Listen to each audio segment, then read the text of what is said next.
Let me go ahead and then introduce our Associate Dean and Scholarly Communications and Copyright Librarian here at GSU Library, Laura Burtle. Uh, Laura helps students and faculty navigate publication agreements and copyright questions. We're very fortunate to have Laura at the library and with us today here at the symposium. And I'm going to turn it over to Laura. There we go. Go ahead and get started at your convenience, Laura. Oops. Thank you, Jason. I'm going to go ahead and share a slide, so just give me a moment here. We will have technology glitches today. Not yet, but we will, and that's what I'm here for. So if anybody has problems, let me know. All right, I'm going to mute Laura. Take it away. Thank you. Well, welcome everyone. Good morning. Again, my name is Laura Burtle. I'm one of the associate deans here at the library at Georgia State and also the Scholarly Communications and Copyright Librarian. I'm going to go ahead and turn off my camera just so we don't have any glitches. Just a sec. Well, I don't know how to turn off my camera, so hopefully we won't have any glitches. Sometimes the network on the 7th floor of Library South can be a little unstable. Today I'm going to discuss how understanding copyright, maintaining author rights, and open access can help make content available to students. And we're going to start with some copyright basics.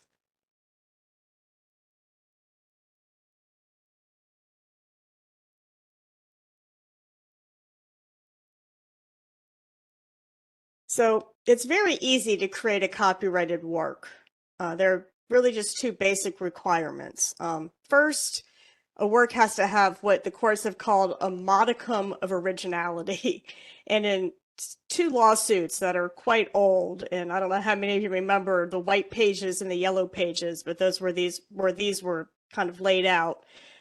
They defined what a modicum of originality were. So the white pages simply were an alphabetical listing, and that did not have enough originality to get a copyright.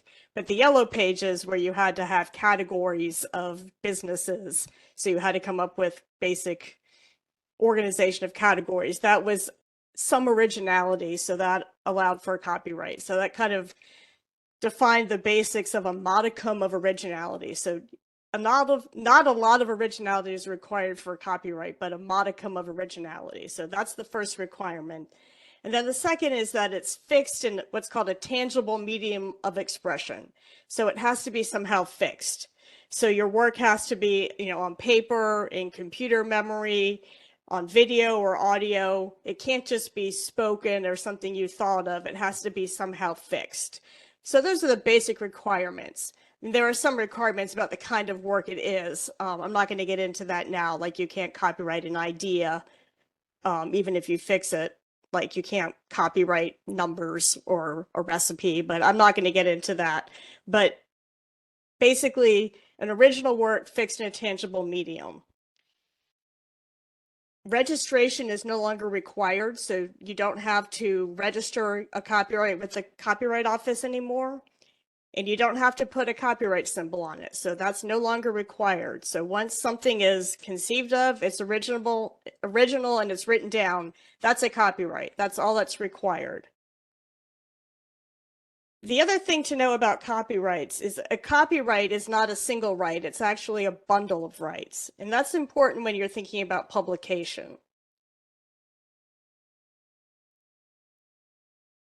So when you're thinking about publication, it's important to realize that there's a bundle of rights. So copyrights are there's actually 6. There's only 5 I'm going to talk about right now. And those are reproduction, so copying, distribution, distributing a work, preparing derivative works. So that can be things like translations, maybe making a film out of a book, things like that, derivative works, public performance of artistic works or things that, like a music or something like that, and then public display of, artwork or something that you would publicly display. There's also a sixth right that has to do with digital audio works, which I'm not going to get into right now. So when you publish a work, what does a publisher actually need of those rights? Because these rights are separable. They don't have to all be licensed or assigned at once. A publisher really only needs the right to copy and distribute a work to make it available to the public. But publishers in a publication agreement tend to take all of those rights, even though they don't need all of those rights. Publication agreement says, I hereby assign to the copyright owner the copyright in the manuscript. So the copyright, the entire copyright, all of those rights. And they tend to go on to explicitly call out, for example, the derivative right of translation, which they don't need a translation right to publish an article, but they take that translation right. They also tend to call out a distribution right involved in sublicensing the work. To publish the work, they don't need the right of sublicensing the work. If you have the copyright, you should have the ability to sublicense it if you want to, but the publisher takes that right in a standard publication agreement. So they take the whole right. And what does that mean? What happens when they take the whole right? They completely control the work. So by taking the entire copyright, the publisher takes control of the entire work. And by taking control of the entire work, they can limit distribution. And that means that they can put up subscriptions and paywall walls. And by doing that, readers, students, anybody who wants to read the work and doesn't have the money or the institutional access cannot get to the work. So this is where we run into the problems of students cannot access what they need for courses or for learning. Faculty who want to assign particular content perhaps cannot access it. And this is where we get to the problems of costs being too high for students to get to things, because when the publisher completely controls the work, they control the access to the work. Now, a number of years ago, when journals were only available in print, this was just kind of the way it was. Things were available in print, books only available in print, journals only available in print. That was just kind of, this is how the world worked, and nobody gave much thought to it. When journals started going online and print didn't limit how things were distributed, authors started seeing everything was online. It was easy to share. It was easy to make another copy of it. And when they couldn't use things in their own classroom, they couldn't share it with colleagues, prices started going up. Libraries weren't able to afford access to things anymore. Things started to come to a head. The scholars started getting upset. They started putting copies of their articles online, even when it was a version that they no longer controlled the copyright to. Publishers started suing authors for copyright infringement, which is not a situation that anybody wanted. And what happened was publishers started granting rights back to authors. And these rights were based on article versions. So publishers realized, we don't want our final manuscript versions out on the internet for free for people to access, but we can give some rights back to some of our article versions. And so kind of three versions are defined that tend to show up in publication agreements. The first is the preprint. Now the preprint is the kind of the original manuscript. So this is what, an author will write and then initially submit to a journal. Now this version tends to be referenced in publication agreements, but really the publishers never had any copyright rights in this version anyway. They have no interest in that. That's always all the authors. The author, of course, can do anything they want with it. That's all of their copyright. And so that version you can put on a website or repository anytime you want. That's all of the author's work. The accepted manuscript version. This is an important version. I'm going to come back and talk about this again later on. That's the version that has gone through peer review. It's gone through revision. It's the one that's been accepted by the journal, by the editor. And this is the one that generally the author will sign the publication agreement with.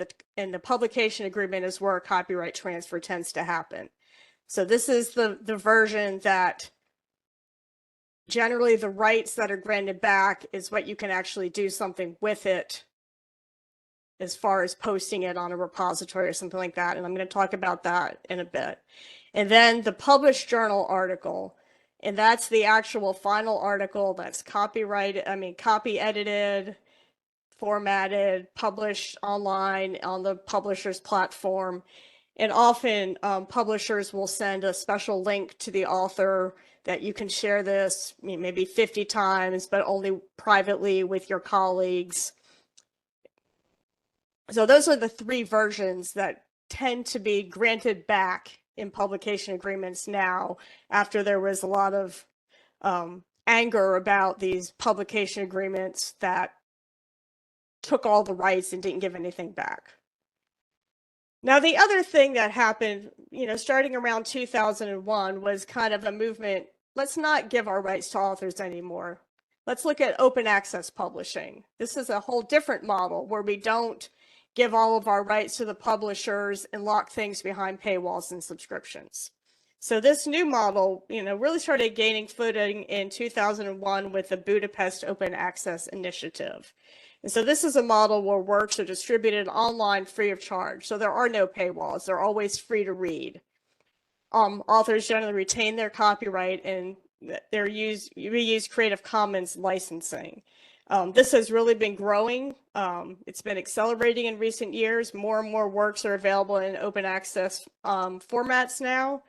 At a minimum, these works are free to read, but true open access works are also free to use.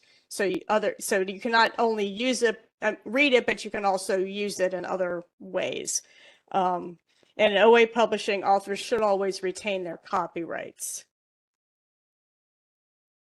There are several different models of open access publishing. They use color designations generally. Diamond open access. These journals are typically hosted by a library or academic department. Occasionally, University Press, MIT Press publishes some Diamond open access journals. These often run on systems like OJS or Digital Commons.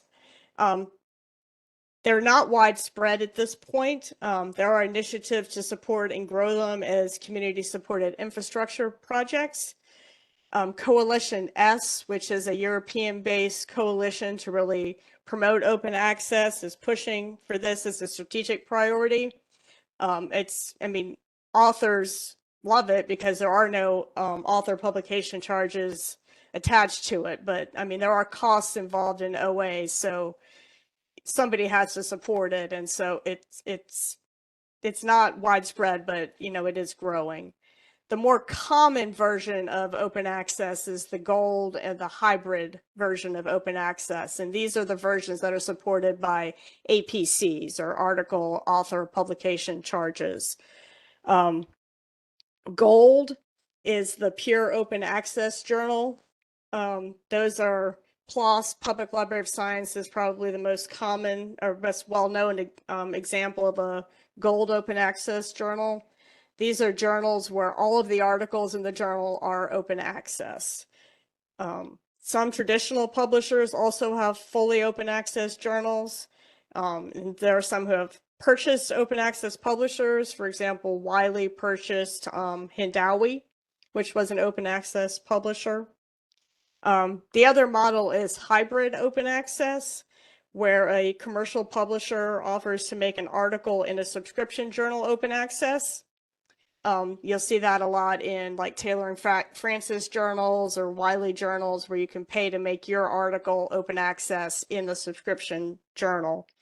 A concern with this model is double dipping, where the library is paying a subscription to pay for read access to the journal, and then the author pays an APC to make the article published in the journal open access. So the publisher is in effect getting paid twice for access to that article. Publishers deny that that's happening. They say that if a lot of the articles in the journal are open access, they don't charge as much for the subscription. But because of the way libraries access these journals and the big publishers, which is not, you don't pay for an individual subscription to an individual journal, you pay for a package of journals from the publisher. It's kind of hard to fact check that. But that's a common model, the hybrid model. In both gold and hybrid models, the author is paying the APC. In a lot of cases, that's coming from grant funding or department funding.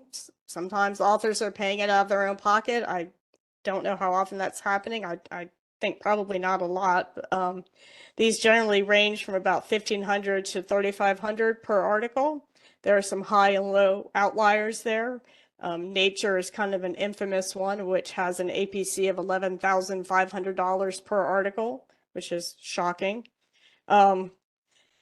These journals do let the authors retain copyright, and they use Creative Commons licenses to describe how the user can use the work. Again, OA articles are always free to read and usually can be reused. So they can be included in OER and they can usually be reused in OER. I may get to that in a minute. And they can always be used as course readings. So OA makes it easy for reuse and other content. Now, the Creative Commons licenses that are used in open access publishing. CC BY is the most common that is used in open access publishing. Pure Gold OA almost always uses CC BY. The hybrid ones, it varies. Most of them will have CC BY as their default license, which is good. And some of them will use CC BY NC or CC BY ND. Now, if they're using CC BY ND, no derivative, with no derivative CC licenses, you can't do any remixing with those. That's what the ND is implying. And so you're not going to be able to use those in an OER, because if it's an OER, you're remixing. And so you're not going to be able to use an ND licensed article. But you could use it as a standalone course reading. So that's something to keep in mind with these licenses. NC, of course, is a no commercial use. You will sometimes see an article that's got a CC BY NC ND, which is more restrictive, but again, you wouldn't be able to use that in an ND. I doubt anybody is making a commercial use of any of these articles for a course purpose, so that's the NC is not going to be a problem for reusing it for course readings. If you are an author and you are publishing in an open access journal, I am going to give you a warning about fine print. I know nobody likes to read fine print, but I'm going to give you a demonstration of why reading fine print matters. Who benefits with gold NC ND license? So this is if you're publishing particularly in a hybrid journal. I'm going to make you read fine print, or I'm going to read fine print to you, because there will be fine print in many of the commercial publication licenses with these NC or ND licenses. If you own the copyright, but the license puts you in the place of a third party, you've lost a lot of your rights. So here, as the author of the article, I understand that I shall have the same rights to reuse the article as those allowed to the third party user of the article under the CC BY NC license. So you own the copyright, but under this license, you have the same rights as the third party user, not the same rights as the owner of the article, even though you own the copyright. So here it goes on to say, as well as the right to use the article in a subsequent compilation of my works. So you could use the article in a subsequent compilation, or to extend the article to book-length form, to include the article in a thesis or dissertation, or otherwise to use or reuse portions or excerpts in other works for both commercial and non-commercial purposes. So if you wanted to make a commercial use of the work that you own the copyright to, you could only use a portion of it. You couldn't use the whole thing of the work that you own the copyright to. Except for such uses, I understand that the license of publishing rights I have granted to the journal gives the journal the exclusive right to make or sublicense commercial use. So if somebody wanted to make use of your article commercially, the journal can make that decision, and any licensing fee that was charged would go to the journal, not to you. So you wouldn't get to decide and you wouldn't benefit from it. So you need to read the fine print and understand what you're giving away if you use an NC or an ND license. Now, some of these will have, this is an exclusive license. Some will have a non-exclusive license that says this. So at least if there was a commercial use made, you could license that commercial use as well as the journal licensing the commercial use. But be careful with these NC/ND licenses because you actually do need to read the fine print. Okay. A final model of open access that I want to talk about is green open access. So authors do often publish in, subscription journals. APCs are expensive, and without funding for them, subscription journals are often the best option. You can still make your articles available with green open access. And this is where the publisher is granting back the right to post that accepted manuscript version of the article. That's that final accepted version. And that's why it's really important to keep hold of that final version, because you can post it in a green open access repository. It can be posted in institutional repositories, personal websites, and usually on scholarly sharing sites like ResearchGate, academia.edu, or Mendeley. There are a few publishers that don't allow this, so always check, but most of the major commercial publishers and non-commercial publishers do let you post on those scholarly sharing sites. Almost all of them let you post in institutional repositories. There are very, very few who don't allow that. So again, even if you don't publish in an open access journal, most publishers will allow posting the final version of a manuscript in an institutional repository. So those articles can still be made available, and then they can be used for OER, for course readings. They can be made available for people to use and read for course material or any other purpose. Some publishers do require an embargo between when the article was published and when the final manuscript or author accepted manuscript can be made available via green open access. These run anywhere from no embargo to 24-month. I've occasionally seen a 36-month embargo. But they can still be made available. So again, why post in a repository? No library can provide access to all of the content that's behind a paywall. Even if it's embargoed, eventually it will be available. By posting the accepted manuscript in a repository, you're providing access to those who cannot access the published version and making it available for course readings or an OER. The different publishers, when you post it in the repository, some of them do require you to put a NC/ND license on it. If you put an ND license on it, again, you couldn't use it in an OER, but you could still make it available for course reading. You can't post the version of record under green open access, so do make sure you retain the AAM if you're an author, and then you can make that version available. Again, the AAM or author accepted manuscript is not going to have the copy editing and formatting of the version of record, but it should have the same intellectual content.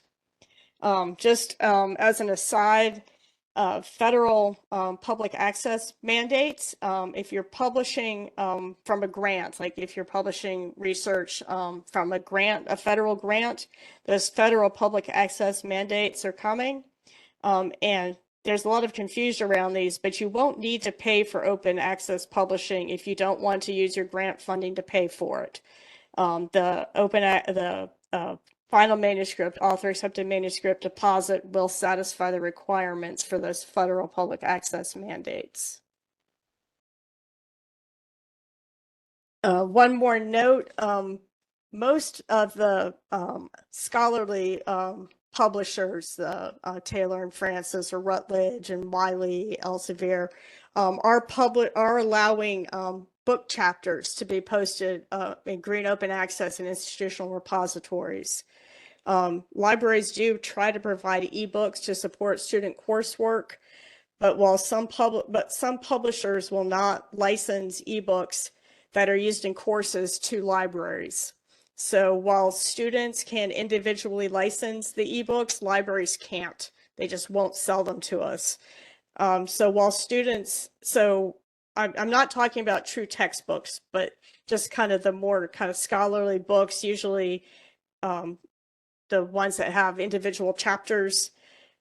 When we can't license them, sometimes if faculty are the chapter authors, they can post the final manuscript version of that book chapter in the institutional repository, and then those chapters would be available for students who can't afford the text, or if there's only one chapter that they need to read, you don't have to buy the whole book, etc. So it's nice if authors can also look to post book chapters in their institutional repository as well as articles. And with that, I am going to stop and just let our next speaker start rather than take questions now, and we will take questions at the end, if I understood that correctly, right? That is exactly right. Yes. All right.